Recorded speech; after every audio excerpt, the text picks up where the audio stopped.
জুলাই গণ অভ্যুত্থানের রেশ কাটতে না কাটতেই আবারও উত্তপ্ত দেশের শিক্ষাঙ্গন। তিতুমির কলেজের পর এবার ইডেন কলেজ। গভীর রাতে গেট ভেঙে সাধারণ শিক্ষার্থীদের বিক্ষোভ। দাবি একটাই, ছাত্র রাজনীতি নিষিদ্ধ চাই। কিন্তু এই দাবির আড়ালে কি শুধুই সাধারণ শিক্ষার্থীদের ক্ষোভ, নাকি লুকিয়ে আছে বড় কোনো রাজনৈতিক সমীকরণ? কেন রাজনৈতিক দলগুলো একে অপরের দিকে আঙুল তুলছে?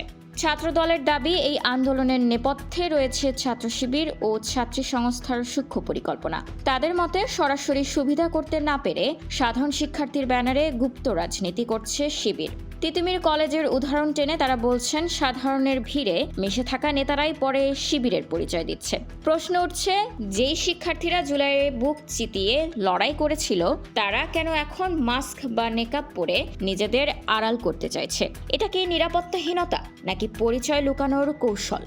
বসে নেই ছাত্র শিবিরও। ডাকসুর সাবেক জিএস ও শিবিরের প্রচার সম্পাদক SM ফরহাদ বলছেন অন্য কথা। তার মতে, ছাত্রদল তাদের পুরনো আমলনামা সংশোধন করেনি। দখলদারি, চাঁদাবাজি আর কলুষিত রাজনীতির কারণেই সাধারণ শিক্ষার্থীরা আজ ছাত্র রাজনীতির উপর বীতশ্রদ্ধ।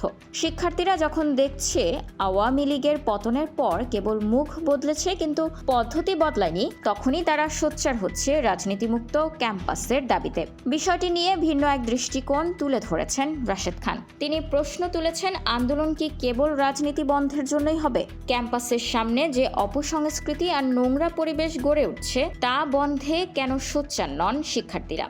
তার মতে, শিবির নিজেকে গুপ্ত রেখে সুবিধা নেওয়ার চেষ্টা করছে। তবে সোজা সাপটা কথা, রাজনীতি নিষিদ্ধ নয়, বরং নিষিদ্ধ হোক ক্যাম্পাসের অপসংস্কৃতি ও নির্যাতন। ছাত্র রাজনীতি কি তবে সত্যি তার ঐতিহ্য হারিয়েছে? সাধারণ শিক্ষার্থীদের এই ক্ষোভকে কি রাজনৈতিক দলগুলো তাদের স্বার্থে ব্যবহার করছে? একদল বলছে অধিকার রক্ষার কথা, অন্য দল বলছে অস্তিত্ব রক্ষার লড়াই। তবে পর্দার আড়ালে যে খেলাই চলুক না কেন, শেষ পর্যন্ত সাধারণ শিক্ষার্থীদের পড়াশোনা আর নিরাপত্তা যেন কোনো স্বার্থান্বেষী মহলের দুরূপের তাস হয়ে না দাঁড়ায়। নিউজ ডেস্ক, খোলা কাগজ, ঢাকা।